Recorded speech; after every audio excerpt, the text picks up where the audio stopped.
Hello, and welcome to the first episode of Herstory, a podcast that discusses women artists left out of the art history curriculum. When we think of women in art, I am sure it is easy for all of us to name a few. Frida Kahlo, Georgia O'Keeffe, Yayoi Kusama. However, it can be hard to recall someone living before the 20th century. Not that this is anyone's fault, we simply are not taught these things. This isn't the case when it comes to male artists, though, is it? Da Vinci, Rembrandt, Van Gogh, Picasso, Pollock. I had no trouble recalling all of those names.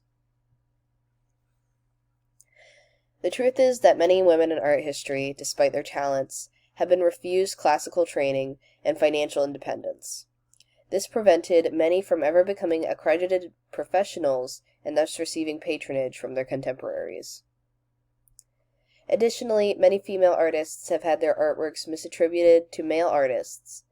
This was unfortunately the case for our resident artist today, Artemisia Gentileschi. Artemisia Gentileschi was born in July of 1593 in Rome, Italy, to her mother Prudenzia Montoni and Tuscan painter Orazio Gentileschi. Her mother died when she was young, leaving her father to raise her as a single parent. Orazio nonetheless loved her dearly and began training her alongside him at an early age. Orazio was working as an assistant to the great Caravaggio, an inspiration to Artemisia. Caravaggio, a keystone artist of the Baroque era, had a heavy influence on Artemisia's tenebroso style and her use of the chiaroscuro technique. Those of you unfamiliar with the words tenebroso and chiaroscuro, tenebroso is an Italian word meaning to paint in the dark manner, and chiaroscuro is a technique commonly found in the Baroque era of art, where one singular light source would be coming from one direction, making the lighting of the painting very extreme, with the shadows being very dark and the highlights being very bright. Artemisia's skill had escaped her father's pedagogy by the time she was 17 years old. She had already produced a gorgeous painting demonstrating her high level of competency in 1610, entitled Susanna and the Elders.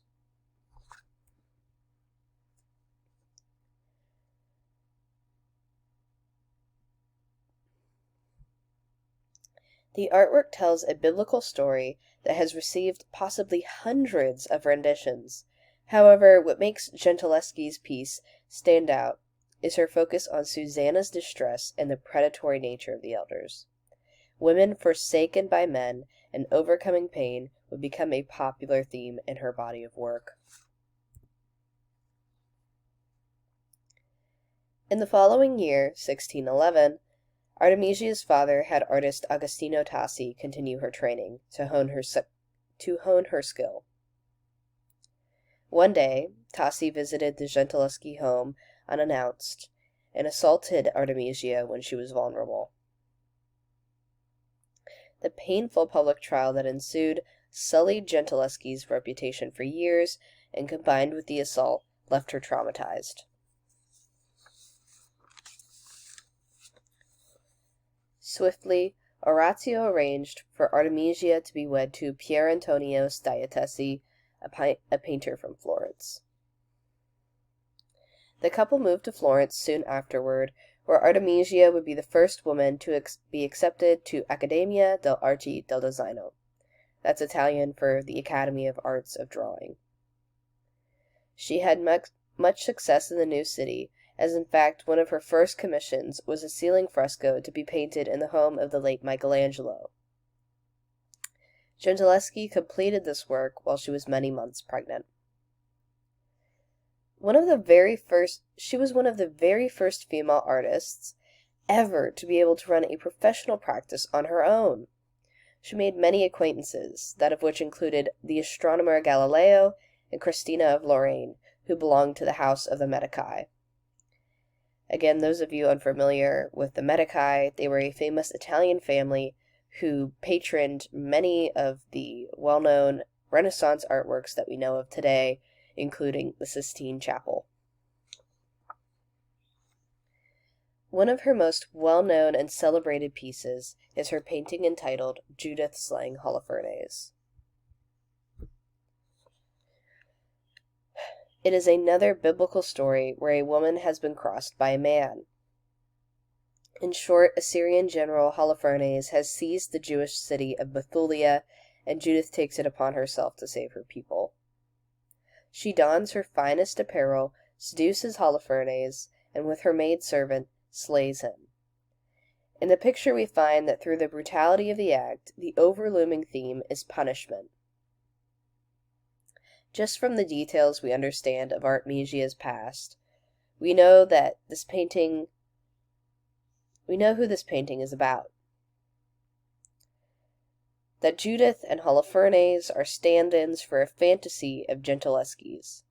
While it is a dark image, this is one of the few times Judith has been depicted with agency and strength. Even in Caravaggio's work of the same name, Judith is portrayed as if she is reluctant and queasy, even though the man that she is killing would wipe out her city without hesitation. This is what makes Gentileschi's piece so much more powerful and feminist. Artemisia continued to make great works throughout the remainder of her life, traveling through much of Italy, and even visited London to paint in the court of Charles I. Devastatingly, Gentileschi died in a plague that stormed through Naples in 1656. Unfortunately, Gentileschi's contributions to art history were omitted from any records post-mortem, and even after her rediscovery in the early 1900s, many misattributed her works to Caravaggio, her father, or her father's male students. This is the result of many scholars denying the existence of female artistry. In December of 2020, the National Gallery in London, England, hosted an exhibition of all of Artemisia's work, but the paintings have since returned to their homes in Italy. However, there is one painting of Artemisia's on display in the Virginia Museum of Fine Arts, entitled Venus and Cupid, painted in 1626.